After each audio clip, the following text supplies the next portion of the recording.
Come ride the little train that is rolling down the tracks to the junction.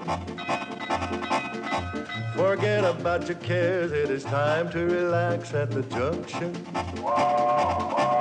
Lots of curves, you bet, and even more when you get to the junction. Petticoat Junction. There's a little hotel called the Shady Rest at the junction. Petticoat Junction. It is run by Kate. Come and be her guest at the junction. Petticoat Junction. And that's Uncle Joe. He's a moving kind of slow at the junction. Petticoat Junction.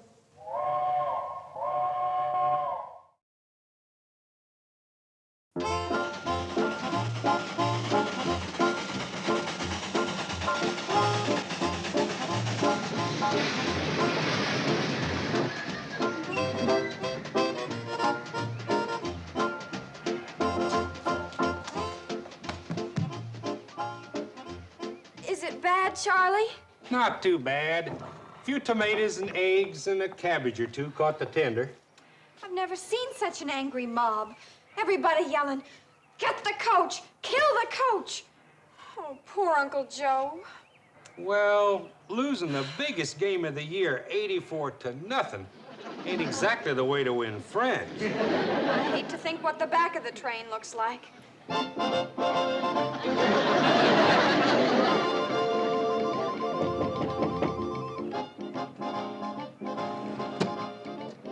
Safe to come out now? Yes, Mr. Bedloe.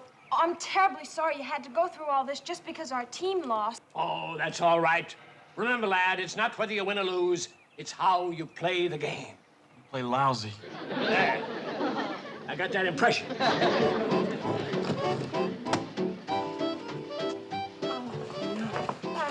Oh, I'm sorry, kids. But remember, it's how you play the game. Yeah, that's what Mr. BEDLOE just said. Bedloe, he's on this train. Oh, Sourpuss? The vice president of the railroad? He went through this garbage barrage. Took 2 eggs right in the kisser before he got the window closed. Oh, there goes the Hooterville cannonball. You'll junk it for sure now. Mr. Bedloe, don't blame Charlie and Floyd and their train. I mean your train. It's not their fault that Hooterville High lost every single game this year and the people finally got fed up. It's his fault. My uncle, the coach. Oh, Mrs. Bradley, it's nobody's fault. It's like the game of life. Sometimes we win, sometimes we lose. But the important thing is to take both with a smile. Oh, I don't blame you for being mad. Here, take Mr. Bedloe up to the hotel, give him the bridal suite next to the bath, and give him anything he wants with no charge. He's our guest. No, I insist on paying. Oh, you're gonna feel so much better when you have a nice hot bath. Betty Joe, you clean up his suit while he's freshening up for dinner. Now, hurry now. No, don't fuss over me, girls. Charlie, there goes the meanest, most... Did he say something nice? Sounded like it from here. Charlie, there's something rotten in Denmark. There's something rotten in Hooterville, too. And I think all of it hit this train. You can come out now, Coach. Okay, Joe. Is it safe? Reasonably, you still got to face Kate. Oh, hi, Kate. Aye. Well, Hooterville Hornets dropped another close one today. Close is right. Close to 100-0. This is the last year I'm going to coach that ungrateful Hooterville outfit. You can bet on that. This may be the last year for everything. The hotel, the train. What are you talking about? You know who was on this train and got hit by 2 eggs meant for you? Who? Mr. Mean himself, Homer Bedloe. But he don't scare me none. I'll face up to him just like I faced up to that angry mob.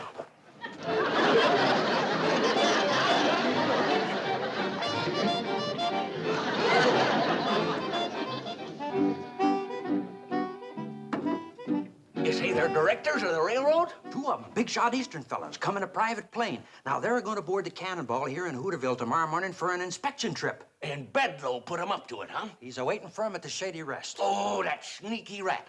Somebody's got to warn Kate and the boys. Well, how? There ain't no train, no phone, no road, no... The handcar. Yeah, send Herbie Bates. Oh, no. He got chased out of town along with his coach. Sam, you can't pump that car clear to Kate's hotel. But I can try.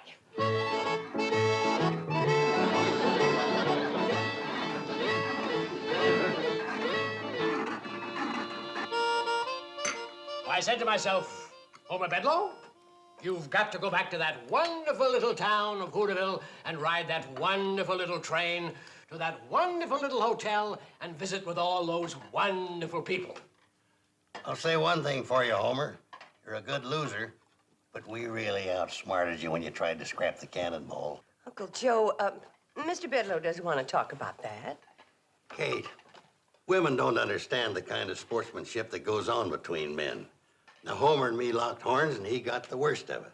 But he ain't mad, are you, Homer? Not a bit. Of course, I guess you did look kind of silly back at the main office. Certainly did. See how good he's taking it? He don't mind being beaten by a better man. Uncle Joe, I need you to help me move something into the lobby. Sure, Kate. What do you want to move? You.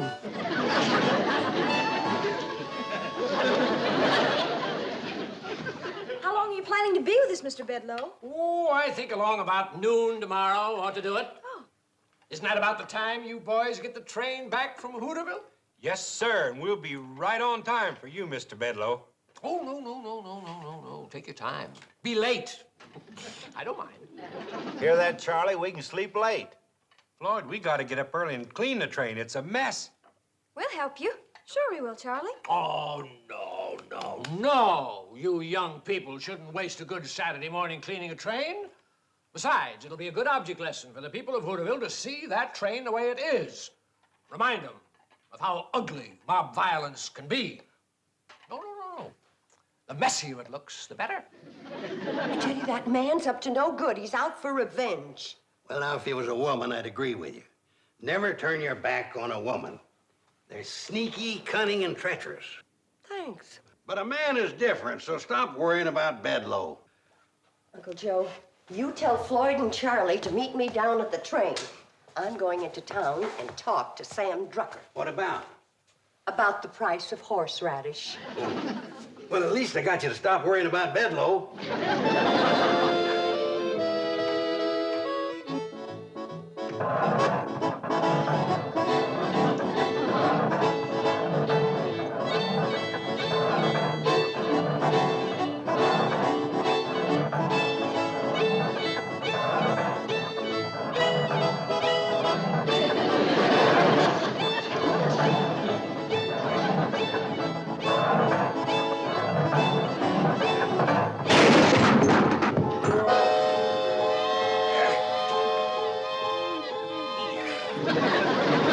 Sam, are you hurt? I don't think so, no. I'll be all right, Kate. As soon as I can stop pumping. Ooh, watch the blisters. Oh, I'm sorry.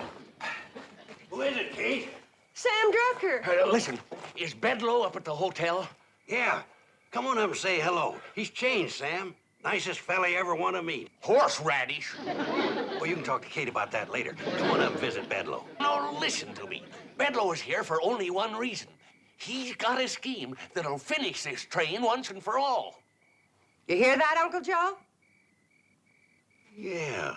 And it don't surprise me none. You know, I was suspicious of him the minute he walked in.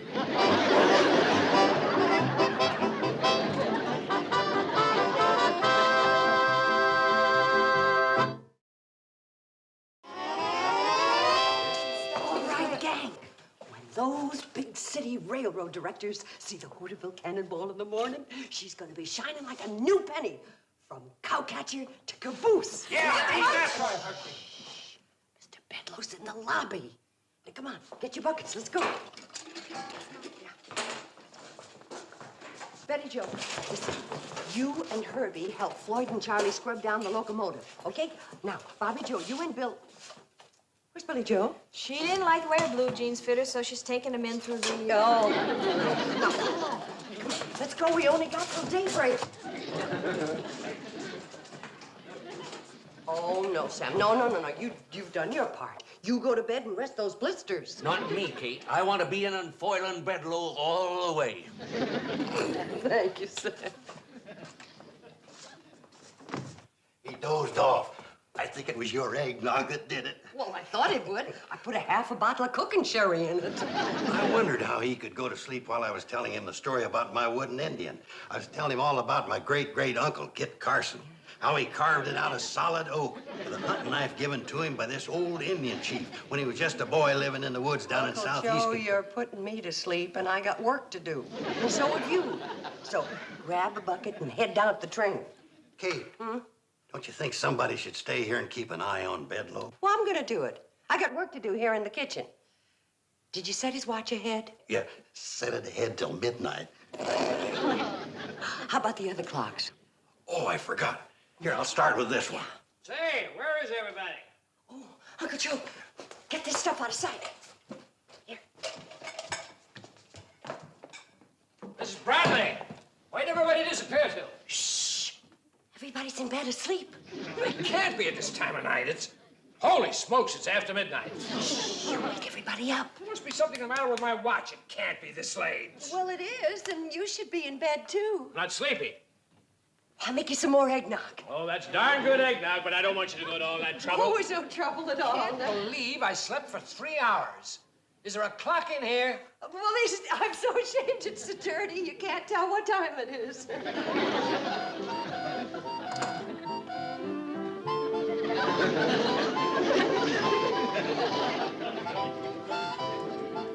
There you are. 20 to 1? What's all the commotion down here? Can a fella get a night's sleep? Mr. Bedloe, what's the meaning of this? Alone with my niece here in the middle of the night. How far is this gone, Kate? Are you prepared to marry this woman? Now, wait a minute. I just came in here. She was just gonna make me some more eggnog. Well, I think you've had enough to drink already. These carryings-on might go up in the city, but out here we don't allow any hanky-panky with our women. Hanky-panky? Now, you get to your bedroom and stay there. And just be glad I didn't have my shotgun handy. Please explain to him that I haven't got any romantic interest in you. Would I be telling him the truth, Homer? Well, you have been extra nice to me on this trip. What other reason could you have? What other reason? Now, let me tell you something. Oh, good night. And don't let me catch you out of your room again tonight, or I'll shoot first and ask questions later. Uncle Joe, you were wonderful.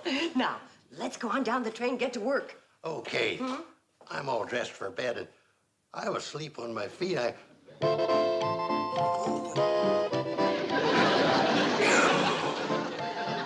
Let's go.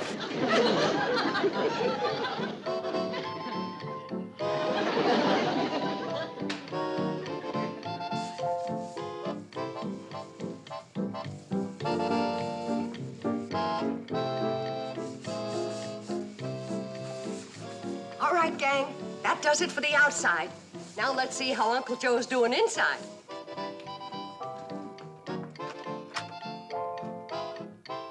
Uncle Joe?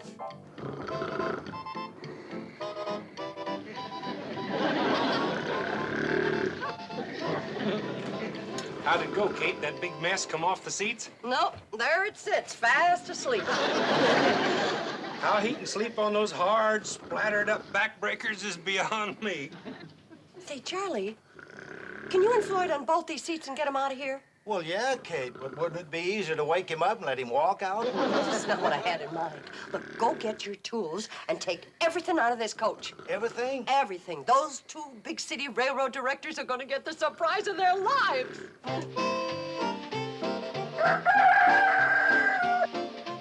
That's funny. I could have sworn there was a chair and couch there last night.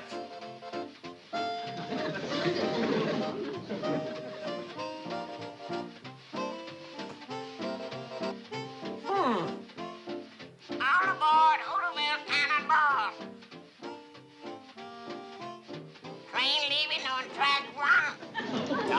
after today.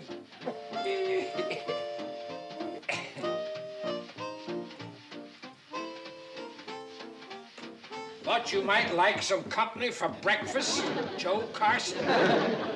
Very funny. Ready for breakfast. The Hooterville Cannonball is due in 1 minute. Bedloe told us it's never been on time yet. Here she comes.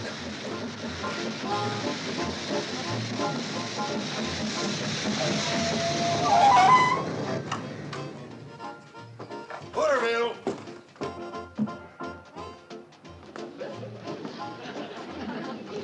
Did you enjoy your ride, madam? Sonny, that's the finest train ride I ever had in my life. Smooth as glass all the way. Well, thank you, madam. You must ride with us again. You bet I will, Sonny. All aboard the Hooterville Cannonball, gentlemen. There was no one in the station to sell us a ticket. Part of the satisfaction guaranteed service. We collect the fare at the end of the ride only if you're happy. Hey, that sounds great. Sounds like very bad business to me. Board!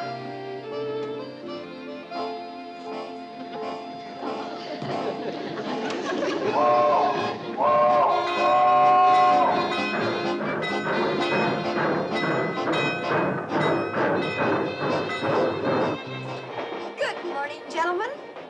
Welcome aboard train number 3, the Hooterville Cannonball. I'm your hostess, Miss Bradley. How do you do? Hello. Your engineer for this trip is Mr. Charles Pratt, a veteran of 35 years at the throttle. Your fireman is Mr. Floyd Smoot. And your conductor is Mr. Joseph Carson.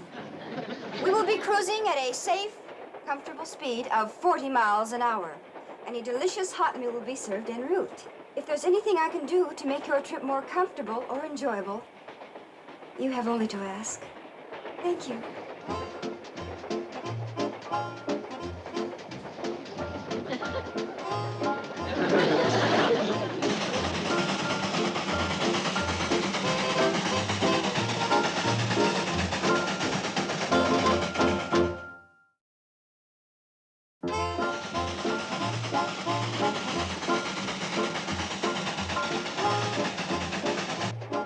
You give a very good shine, young fellow. Thank you, sir.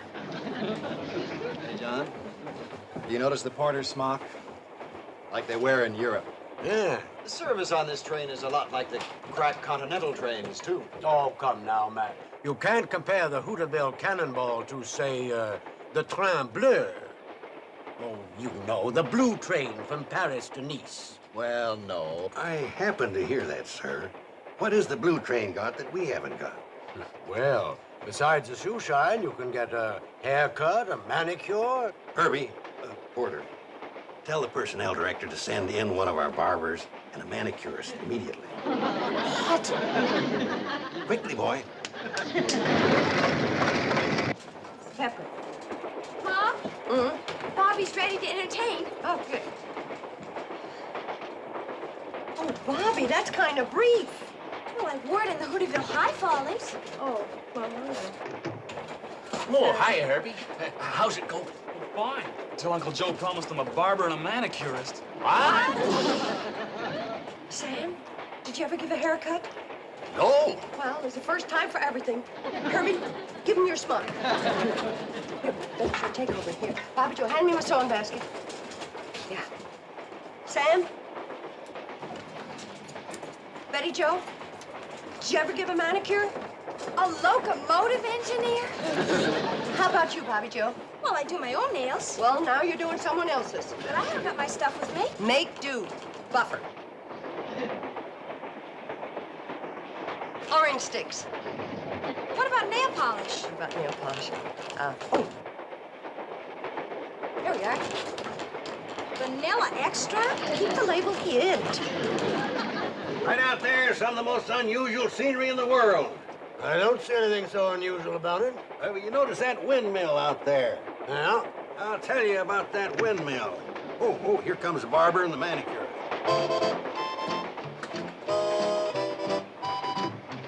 Well, I'll be darned. I'd rather be manicured.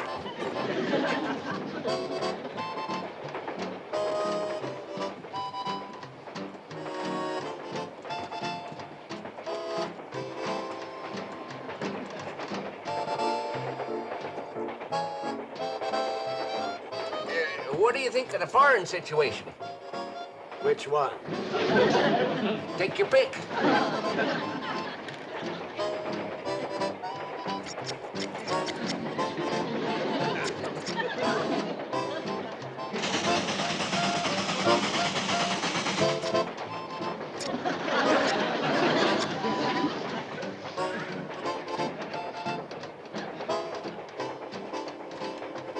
There you are, sir. Huh? Your haircut is finished, sir. Haircut, yeah. Oh, now, where's the mirror? Mirror? Oh, it looks fine. Right, conductor? Great. Oh, must be a mirror someplace. Oh.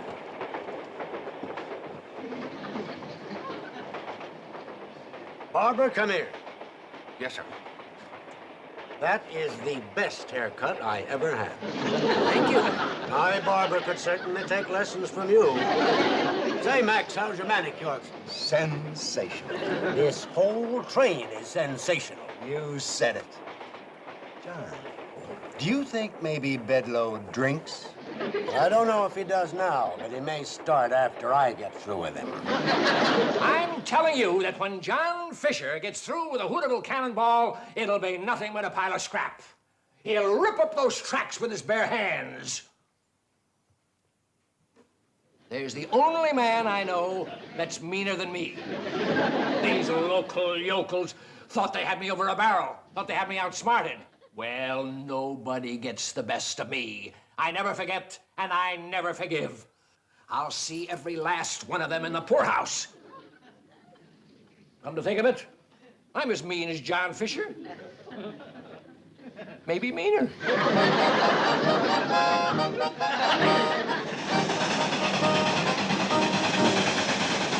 Well, she makes her run through the dead of winter, through the summer, spring, and fall. Neither cold nor heat nor flood can stop her. She's the Hooterville Cannonball.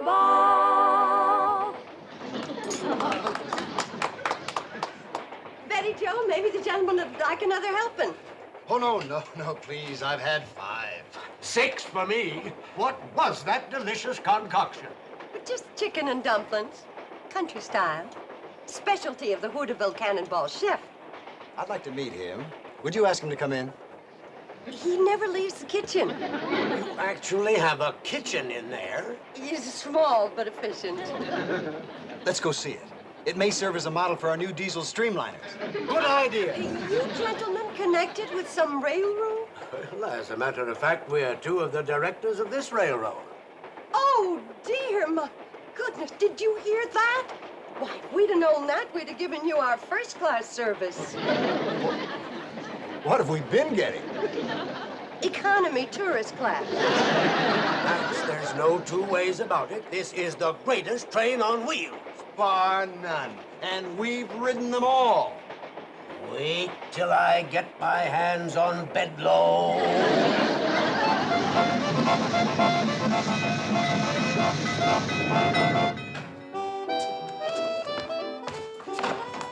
I heard the cannonball pull in 3 hours late. I'll bet that really burned old John Fisher. Fisher. Oh, that's the name of the gentleman that's waiting down at the train to talk to you. Yeah, him and a fella named Thornton. They're going to give you a new position with the railroad. Who says that meanness doesn't pay off?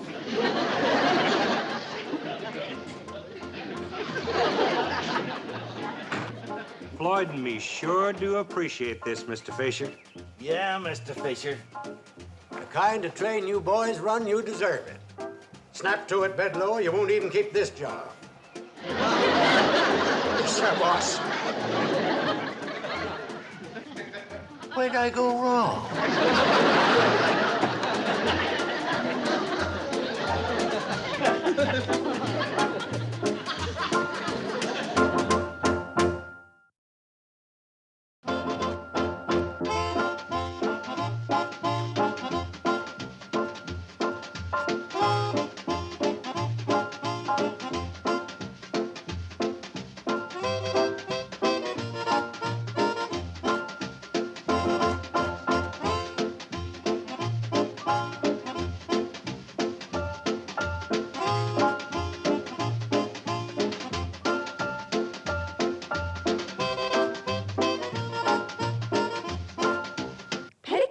Junction. This has been a Filmways presentation.